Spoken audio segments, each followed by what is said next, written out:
是假的。还你！ শুরুতেই আমরা তাইওয়ানের সুপারস্টার ইহানকে দেখি। এক রিপোর্টার অ্যাক্ট্রেস লিং এর সাথে ওর অ্যাফেয়ার্স এর ব্যাপারে জিজ্ঞেস করে। ইহান বলে, আমরা শুধু ভালো ফ্রেন্ড, এছাড়া কিছুই না। আসলে ইহান আর লিং এক এজেন্সিতে কাজ করে। ওদের ম্যানেজার সোফিয়া ওদেরকে মিডিয়ার সামনে কাপড়ের মতো অ্যাক্ট করতে বলেছে, যেন ওরা দুজন টপ নিউজে সব জায়গায় থাকে। এদিকে আমরা একটি ব্যাপারেও জানতে পারি, আসলে লিংকে কেউ একজন থ্রেট দিচ্ছিল, যে কারণে ও কিছুদিন ধরে ইহানের বাসায় থাকছিল। পরের সিনে দেখি সোফিয়া তাইওয়ানের সবথেকে বড় গ্যাংস্টারের সাথে দেখা করতে আসে, যেন লিং এর জন্য একটি বডিগার্ড হায়ার করতে পারে। এই গ্যাংস্টার হচ্ছে সোফিয়ার একটি ফ্রেন্ডের হাজবেন্ড, যে কিনা মারা গিয়েছে। সোফিয়া বলে, অ্যাক্ট্রেস লিংকে কেউ একজন ব্ল্যাকমেল চিঠি পাঠায়, এ কারণে আমরা ওর জন্য একটি মেয়ে বডিগার্ড চাচ্ছিলাম। গ্যাংস্টার বলে, আমাদের গ্যাংয়ে সব ছেলে, কোনো মেয়ে নেই। সোফিয়া বলে, আপনার তো একটি মেয়ে আছে, অ্যাঞ্জি, ও তো কুংফুতে এক্সপার্ট। কিন্তু গ্যাংস্টার ওনার মেয়েকে বডিগার্ডের কাজে দিতে যাচ্ছিলেন না, উনি সোফিয়াকে নিষেধ করে দেয়। অন্যদিকে আমাদের গ্যাংস্টারের মেয়ে অ্যাঞ্জিকে দেখানো হয়, ও ইহানের ইন্টারভিউ দেখছিল। যখন ইহান বলে, লিং শুধু আমার ভালো একটা ফ্রেন্ড, এছাড়া কিছুই না, এটা শুনে অ্যাঞ্জি প্রচন্ড খুশি হয়ে যায়। আসলে ও ইহানের অনেক বড় একজন ফ্যান। এরপর অ্যাঞ্জি রেডি শেডি হয়ে ওর ধোঁকাবাজ এক্সকে মজা দেখানোর জন্য ওর গ্যাং মেম্বারদের ওকে ধরে নিয়ে আসতে বলে। তো ওরাও সবাই অ্যাঞ্জির অর্ডার ফলো করে বার্ড পার্কে ধরার উদ্দেশ্যে বের হয়ে পড়ে। এখানে আমরা ইহানকে দেখি, ও একটি চার্চে যায়। তখন একজন মহিলা এসে ওকে একটি নোট দিয়ে বলে, এটা সৃষ্টিকর্তার পক্ষ থেকে তোমার জন্য একটি মেসেজ। তো ইহানও ওটা খুব আগলে নিজের কাছে রেখে দেয়। এখান থেকে ফেরার পর ও যখন বাসায় যায়, ও জানতে পারে ওর ফ্ল্যাটে পানির সমস্যা হয়েছে, তাই ও হোটেলে থাকার জন্য চলে যায়। যেখানে আবার অ্যাঞ্জির লোকরা ভুল করে অ্যাঞ্জির এক্সকে ধরার চক্করে ইহানকে বস্তায় ভরে একটি ব্রিজের উপর নিয়ে আসে। অ্যাঞ্জি ওর এক্স থেকে বদলা নেওয়ার জন্য ইহানকে এক লাথি মেরে ব্রিজ থেকে নিচে ফেলে দেয়। ও তো আর জানতো না এটা ওর ক্রাশ ছিল। বেচারা ইহানের অবস্থা তো পুরো খারাপ হয়ে যায়। ও বুঝতেই পারছিল না ওর সাথে এটা কি হলো। ও এই অবস্থায় একটি স্টোরে গিয়ে নিজের জন্য কিছু জামা কাপড় কিনে নেয়, যেন ও জামা কাপড় বদলাতে পারে। স্টোরের এমপ্লয়ি আবার অ্যাঞ্জির ফ্রেন্ড ছিল। ও জলদি জলদি ইহানের ছবি তুলে অ্যাঞ্জিকে পাঠিয়ে দেয়, কিন্তু অ্যাঞ্জি ছবিগুলো তখন দেখতে পায় না। অ্যাঞ্জি বাসায় এসে জানতে পারে ইহানের এজেন্সি বডিগার্ডের জবের জন্য ওকে হায়ার করতে চাচ্ছিল, কিন্তু ওর বাবা এতে নিষেধ করে দিয়েছে। তাই ওর বাবাকে মানাতে থাকে। যেহেতু ইহান ওর ক্রাশ ছিল, তাই ও এজেন্সিতে কাজ করে ইহানের আশেপাশে থাকতে চাচ্ছিল। ওর বাবা বলেন, না, একদমই না, কারণ আমি তোমার বিয়ে ঠিক করে ফেলেছি। উনি ওনার হংকং এর গ্যাংস্টার ফ্রেন্ডের ছেলে টিং এর সাথে অ্যাঞ্জি এর বিয়ে ঠিক করেছে। এটা শুনে অ্যাঞ্জি পুরো রেগে যায়। আসলে টিং আর অ্যাঞ্জি ছোটবেলা ফ্রেন্ড ছিল। টিং ছোটবেলা থেকে ওকে পছন্দ করত, কিন্তু অ্যাঞ্জি ওকে বলে দিয়েছিল, যদি তুমি কখনো হ্যান্ডসাম হও তবেই আমি তোমাকে বিয়ে করব, আর না হয় করব না। ওদের দুজনের এই ফ্রেন্ডশিপ আর কথাবার্তা শুনে ওদের বাবা ছোটবেলায় ওদের বিয়ে ঠিক করে ফেলেছিল। অ্যাঞ্জি এখন বিয়ে করতে যাচ্ছিল না, তবে ওর বাবা এতে মানে না। এতে অ্যাঞ্জি রাগ করে বাসা ছেড়ে চলে যাচ্ছিল, কিন্তু বাবা আবার ওনার সব লোকদের বলে দেয় যেন ওরা অ্যাঞ্জিকে বাসা থেকে বের হতে না দেয়। অ্যাঞ্জি সব গুন্ডাদের সাথে লড়াই তো করে, তবে এত বড় লোকদের সাথে ও কি আর একা পারবে? দিন ওনারা সবাই মিলে ওকে ওর রুমে আটকে দেয়। তখন অ্যাঞ্জি ওর ফ্রেন্ডের পাঠানো মেসেজ আর ছবিগুলো দেখতে পায়। ও অনেক আফসোস করে যে ও ঠিক সময় স্টোরে যেতে পারলো না। এরপর অ্যাঞ্জি বাসা থেকে পালানোর জন্য ওর একটি লোককে রুমে ডাকে। ওর থেকে সব টাকা পয়সা আর জামা কাপড় নিয়ে ওকে বেহুশ করে বাসা থেকে বের হয়ে পড়ে। দেন সোফিয়াকে কল করে ডাকে ওকে বডিগার্ডের জবটি দেওয়ার জন্য। এরপর ও একটি রেস্টুরেন্টে বসে সোফিয়ার আসার অপেক্ষা করছিল। এখানে একটি একা মেয়েকে বসে থাকতে দেখে কিছু ছেলে পেলে এসে ওকে বিরক্ত করতে থাকে, কিন্তু অ্যাঞ্জিও ওদের কোনো পাত্তা না দিয়ে চুপচাপ বসে খাবার খাচ্ছিল। এরপর ওখানে সোফিয়া চলে আসে। তো অ্যাঞ্জি সোফিয়ার সাথে চলে যায় আর বলে, আমি বডিগার্ডের জবের জন্য এসেছি। সোফিয়া বলে, তুমি আগে তোমার বাবার কাছ থেকে পারমিশনটা নিয়ে নাও। এতে অ্যাঞ্জি বলে, আমার বয়স এখন 26, আমি বড় হয়ে গেছি, তো আমি এখন নিজের ডিসিশন নিজেই নিতে পারি। যেটা শুনে সোফিয়া কিছুটা হাসে। যে ছেলেগুলো অ্যাঞ্জিকে তখন জ্বালাচ্ছিল, অ্যাঞ্জি এখন ওদের ভালো মজা দেখিয়ে দেয়। সোফিয়া অনেক ইমপ্রেস হয়ে যায়, আর এসব দেখে ওকে তো হায়ার করাই লাগে। এজেন্সি জয়েন করার পর অ্যাঞ্জি তো সব সময় ইহানের জিনিসপত্রগুলোই দেখতে থাকে, যাতে বাকি সবাই বলে, তুমি কি এজন্য এসেছো? ও বলে, না তো। লিং কিন্তু ওর সাথে কোনো বডিগার্ড চাচ্ছিল না, তাই অ্যাঞ্জি লিনের ফোনে একটি ট্র্যাকিং অ্যাপ ইনস্টল করে দেয়, যেন লিন কোনো সমস্যায় পড়লে অ্যাঞ্জি খুব সহজেই ওকে খুঁজে নিতে পারে। একদিন অ্যাঞ্জি লিনের সাথে ইহানের বাসায় যায়, যেখানে গিয়ে ও প্রচন্ড খুশি হয়ে যায়। ও যে একজন বডিগার্ডের জব করছে ও সেটাই ভুলে যায়। ও অনেক খুশি খুশি ইহানের জিনিসপত্রগুলো ধরছিল, এমনকি ওর বিছানায় শুয়ে পাগলের মতো খুশি হচ্ছিল। তখনই ইহান গোসল করে বের হয়ে আসে, আর অ্যাঞ্জিকে ওর বিছানায় শুয়ে থাকতে দেখে ও অবাক হয়ে যায়। অ্যাঞ্জি তো ভয়ে এক দৌড় মেরে পালিয়ে যায়। লিন ওকে বলে ওর নাম অ্যাঞ্জি, ও আমার নতুন অ্যাসিস্ট্যান্ট। ওর যাওয়ার পর ইহান বুঝতে পারে অ্যাঞ্জি নিজের সাথে ইহানের একটি ডায়েরি নিয়ে গেছে। পরদিন অ্যাঞ্জি আর বাবা ওকে খোঁজার জন্য হোটেলে পৌঁছে যায়। অ্যাঞ্জি পালাতে গিয়ে ওর বাবার কাছে ধরা পড়ে যায়, কিন্তু অ্যাঞ্জিও তো ওনারই মেয়ে ছিল, ও পালানোর জন্য হোটেল থেকে বের হচ্ছিল। ঠিক ওই সময় ইহান ওর গাড়ি নিয়ে ওখানে আসে অ্যাঞ্জির থেকে ওর ডায়েরিটা ফেরত নেওয়ার জন্য। অ্যাঞ্জি জলদি ওর গাড়িতে বসে গাড়ি চালাতে বলে। ইহান ও গ্যাংস্টারদের পেছনে আসতে দেখে জলদি ড্রাইভ করতে থাকে আর জিজ্ঞেস করে কি হয়েছে, ওরা পিছু পড়েছে কেন। অ্যাঞ্জি বাহানা বানিয়ে বলে একটি ছোট কারণে ওরা আমার পিছু পড়ে আছে। এরপর একটি পার্কে এসে ইহান ওর কাছে ডায়েরিটা ফেরত চায়, যেটাতে ওর মুভির স্ক্রিপ্ট লিখেছিল আর যেটা ও নিজে প্রডিউস করবে। অ্যাঞ্জি বলে আমি ভুল করে তোমার ডায়েরিটা নিয়ে গিয়েছিলাম। অ্যাঞ্জি ওর স্ক্রিপ্ট পড়ে ফেলেছিল আর ওর কিছু ভুলও ধরিয়ে দেয়, কারণ মুভিটা মাফিয়াদের নিয়েছিল। ইহান অনেক অবাক হয়ে যায়, ও মাফিয়াদের ব্যাপারে এত কিছু কিভাবে জানে, বেচারা তো জানতোই না এই মেয়ে একটি মাফিয়া কুইন। অ্যাঞ্জি ওর সাথে অনেক খুশি ছিল, ও তো ওর কাজের ব্যাপারে ভুলেই গেছে। তখনই ওর কাছে সোফিয়ার কল আসে, লিনকে কোথাও খুঁজে পাওয়া যাচ্ছে না, জলদি ওকে নিয়ে আসো। এতক্ষণে গিয়ে ম্যাডামের মনে পড়ে আয় হায় ও তো একজন বডিগার্ড। ও জলদি ইহানের গাড়ির চাবি নিয়ে এখান থেকে দৌড় মারে, আর এই বেচারা তো পুরোই বলদ হয়ে যায়, কারণ ওর ওয়ালেট ফোন সব গাড়িতে ছিল। এদিকে অ্যাঞ্জি লিনের কাছে পৌঁছে জানতে পারে ওর এক্স ওকে পেরেশান করছে। অ্যাঞ্জি ওকে ভালো মতো ধুলাই করে।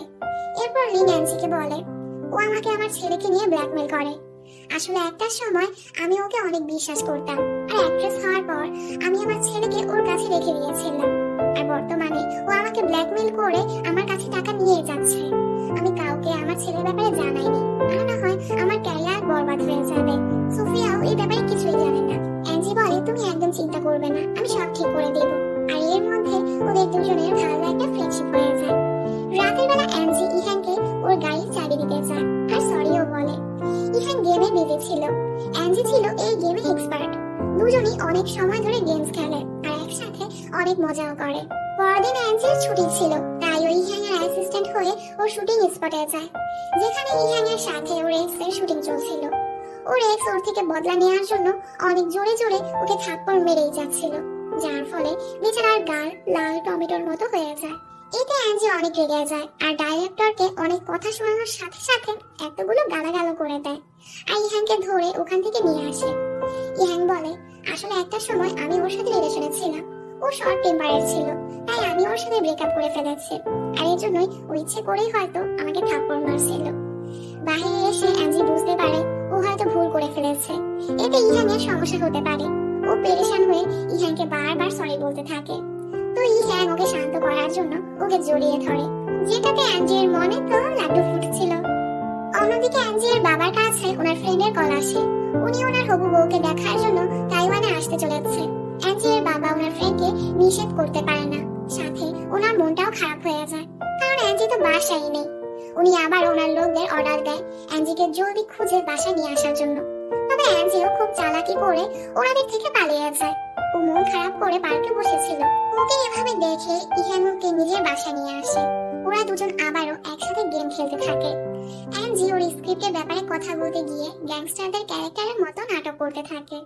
এগুলো দেখে ইহানের কাছে ওকে অনেক কিউট লাগে। এর মধ্যে ওরা দুজন অনেকটাই ক্লোজ হয়ে যায়। ইহান ওকে কিস করতে থাকে। অ্যাঞ্জিও তো ওকে পছন্দ করতো, তাই ও নিজেও কিস ব্যাক করে, আর এভাবেই রাতটা কেটে যায়। সকালে ইহান ওর জন্য সুন্দর করে ব্রেকফাস্ট বানায়, দুজনে একসাথে ব্রেকফাস্ট এনজয় করে।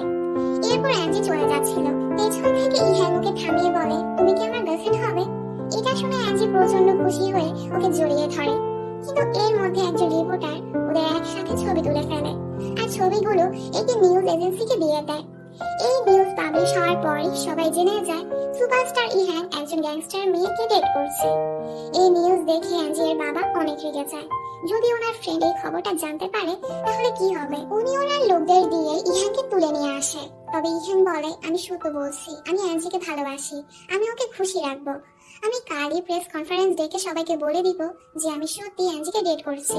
আমি ওকে স্ক্যান্ডাল থেকে বের করে দিব।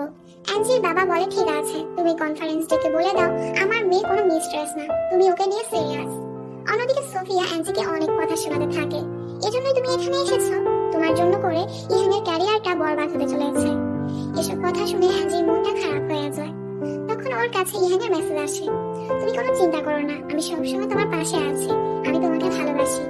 অ্যাঞ্জি ওই মেসেজ দেখে খুশি হয়ে যায়। তখনই ইহানের প্রেস কনফারেন্স শুরু হয়ে যায়, যেখানে ইহান ওর আর অ্যাঞ্জির অ্যাফেয়ারের ব্যাপারটা পুরো অস্বীকার করে দেয়, আমাদের মতো কোনো সম্পর্কই নেই। এটা শুনে অ্যাঞ্জির মনটা ভেঙে চুরমার হয়ে যায়, ও কিছুই বুঝতে পারছিল না। এরপর অ্যাঞ্জি ইহানের বাসা ছেড়ে চলে যায়। এদিকে ইহান ওকে কলের পর কল করেই যাচ্ছিল, তবে অ্যাঞ্জি পিক করছিল না। ফ্ল্যাশব্যাকে আমাদের দেখানো হয় প্রেস কনফারেন্স শুরু হওয়ার ঠিক একটু আগেই সোফিয়া ইহানকে ফেসবুকে অ্যাঞ্জির বিরুদ্ধে নেটিজেনদের কিছু কমেন্টে দেখায়। সোফিয়া আরো বলে, তুমি যদি আজ মিডিয়ার সামনে তোমার আর অ্যাঞ্জির রিলেশনের ব্যাপারটা কনফেস করে দাও তাহলে লোকরা অ্যাঞ্জির আরো বিরুদ্ধে চলে যাবে। আর ইহান অ্যাঞ্জিকে সব সমস্যা থেকে বাঁচানোর জন্যই মিডিয়ার সামনে ওরা অ্যাঞ্জির রিলেশনের ব্যাপারটা অস্বীকার করেছিল। তবে অ্যাঞ্জি তো আর এই আসল কাহিনী জানতো না। অ্যাঞ্জির কাছে ওর বাবার কল আসে, তুমি ঠিক আছো তো? অ্যাঞ্জি বলে, বাবা আমি বাসায় যেতে চাই। এরপরও বাসা যেতে থাকে। তখনই এই বৃষ্টির মধ্যে মাঝ রাস্তায় ওর কাছে একটি গাড়ি এসে থামে, যেখান থেকে টিন বের হয়ে ওর মাথায় ছাতা ধরে। পিচ্চু মোটু এখন অনেক হ্যান্ডসাম হয়ে গেছে। বাসায় আসার পর অ্যাঞ্জির বাবা টিনকে অ্যাঞ্জিকে নিয়ে ডেটে যেতে বলে। ওরা দুজন একসাথে ড্রিঙ্ক করছিল, তবে অ্যাঞ্জি অনেক বেশি ড্রিঙ্ক করছিল। এটা দেখে টিন বলে, ইহানের প্রেস কনফারেন্সের জন্যই তোমার মনটা খারাপ, তাই না? অ্যাঞ্জি ওকে কোনো জবাব দেয় না। টিন বলে, তুমি যাই করার করো, আমি শুধু তোমার খুশি দেখতে চাই। পরদিন টিন ওকে নিয়ে ঘুরতে বের হয়। টিন বলে, আমার কিন্তু তোমার সেই প্রমিসের কথা মনে আছে, তুমি বলেছিলে আমি যদি হ্যান্ডসাম আর স্লিম হয়ে যাই তুমি আমাকে বিয়ে করবে, মনে আছে তো? এই জন্যই আমি আমার ডায়েট নিয়ে অনেক বেশি সিরিয়াস হয়ে আছি। আমি এখনো তোমাকে ভালোবাসি অ্যাঞ্জি। সেই ছোটবেলা থেকে এখন পর্যন্ত তোমার জন্য আমার ফিলিংস একটুও বদলায়নি। অন্যদিকে ইহান টিন আর অ্যাঞ্জি এর বিয়ের কথা জানতে পারে। ও জলদি ইহানের বাসায় আসে, তবে বডিগার্ডরা ওকে বাসার ভেতর যেতে দেয় না। অ্যাঞ্জি যখন বাসায় আসে ইহান ওকে অনেক ডাকতে থাকে, তবে অ্যাঞ্জি ওকে দেখেও ওর সাথে দেখা না করে চলে যায়। অ্যাঞ্জি তো ইহানকে ভালোবাসতো, এজন্য ও টিনকে বলে, আমরা শুধু ফ্রেন্ড হয়েও থাকতে পারি। টিন বলে, ঠিক আছে, আমি তোমার খুশিতেই খুশি। ইহান অ্যাঞ্জিকে অনেক কল মেসেজ করতে থাকে, আমি তোমার জন্য পার্কে অপেক্ষা করব, তুমি না আসলেও আমি এখানেই বসে থাকবো। এটা দেখে অ্যাঞ্জি রেডি হয়ে ওর সাথে দেখা করতে যেতে নিচ্ছিল, কিন্তু তখন ওর কাছে লিনার এক্স এর কল আসে যে ও লিনকে কিডন্যাপ করে নিয়ে গেছে। অ্যাঞ্জি জলদি ওদিকে যায়। ওর কথাগুলো ওর লোকরাও শুনে ফেলে, তো ওরাও অ্যাঞ্জি এর পিছু পিছু ওখানে যেতে থাকে। অ্যাঞ্জির সাথে লিনার এক্স এর অনেক মারামারি হয়, যার ফলে ও অনেক ব্যথাও পেয়ে যায়। কিন্তু এরপরও ও আর ওর লোকরা মিলে লিন আর ওর ছেলেকে বাঁচিয়ে নেয়। এরপর লিনার এক্স কে ব্রিজের উপর নিয়ে আরো ধুলাই করে, আর কখনো লিনকে পেরেশানি করবি না। এরপর ওকে এক লাঠি মেরে ব্রিজ থেকে নিচে ফেলে দেয়। অ্যাঞ্জি এই অবস্থায়ও ইহানের সাথে দেখা করতে যাচ্ছিল, কিন্তু ওর শরীর খারাপ থাকার ফলে ওর অ্যাক্সিডেন্ট হয়ে যায়। ইহান যখন এটা জানতে পারে ও জলদি হসপিটালে পৌঁছায়, যেখানে টিম ওকে বলে, তুমি অ্যাঞ্জিকে ছেড়ে দাও, ও একটি গ্যাংস্টার পরিবারের মেয়ে, আর তুমি হলে একজন অ্যাক্টর, তোমার আর ওর দুনিয়া পুরো আলাদা, তোমরা দুজন একসাথে কখনো খুশি থাকতে পারবে না। ইহান বলে, আমার এসবে কিছু আসা যায় না, আমার জন্য অ্যাঞ্জির পাশে থাকা আর ওর ভালোবাসাই যথেষ্ট। টিম ওকে বোঝায়, তোমাকে বিয়ে করলে অ্যাঞ্জি আর ওর পরিবারের পুরো কাহিনী দুনিয়ার সামনে চলে আসবে, এতে করে অ্যাঞ্জি অনেক সমস্যায় পড়তে পারে। টিনের এসব কথা শুনে ইহান অ্যাঞ্জির সাথে দেখা না করেই ওখান থেকে চলে যায়। এদিকে অ্যাঞ্জি বারবার ওকে কল করেই যাচ্ছিল, তবে ইহান পিক করে না। এতে অ্যাঞ্জি প্রচন্ড কাঁদতে থাকে। এভাবে কিছু সময় পার হয়ে যায়। ইহান প্রায় সময় অ্যাঞ্জির কথা মনে করে করে ড্রিঙ্ক করে পড়ে থাকে। লিন ওকে বোঝায়, তুমি যেহেতু অ্যাঞ্জিকে ছাড়া থাকতে পারো না, ওর কাছে চলে যাও। অন্যদিকে টিন অ্যাঞ্জির মন ভালো করার জন্য ওকে হংকং এ ঘোরাতে নিয়ে যাচ্ছিল। লিন ইহানকে বলে, তোমার উচিত অ্যাঞ্জির কাছে যাওয়া, কিন্তু ইহান বলে, আমরা দুজন দুটি আলাদা দুনিয়ার মানুষ, তাই আমাদের আলাদা থাকাটাই ঠিক হবে। যখনও বিল পে করতে যায় ওর ওয়ালেট থেকে চার্চের মহিলার দেওয়া সেই নোটটা পড়ে যায়, যেটাতে লেখা ছিল, তোমার যেটা ইচ্ছে হয় ওটাই করো। অবধি লিনের ফোনের অ্যাপের মাধ্যমে অ্যাঞ্জিকে ট্র্যাক করে এয়ারপোর্টে পৌঁছে যায়। অনেক খোঁজার পর ফাইনালি ও অ্যাঞ্জিকে পেয়ে যায়। তখন অ্যাঞ্জি ওকে দেখতে পায়। অ্যাঞ্জি তো সবসময় ওর অপেক্ষাই করতো। এতদিন পর ও ইহানকে দেখে অনেক ইমোশনাল হয়ে যায়। ইহান ওকে দেখে খুশি হয়ে যায়। দুজন দুজনকে জড়িয়ে ধরে। আর এখানেই এই গল্পটি শেষ হয়ে যায়। গল্পটি তোমাদের কেমন লেগেছে তা অবশ্যই কমেন্ট করে জানাবে। সবাই ভালো থাকো, আজকের জন্য এখানেই টাটা।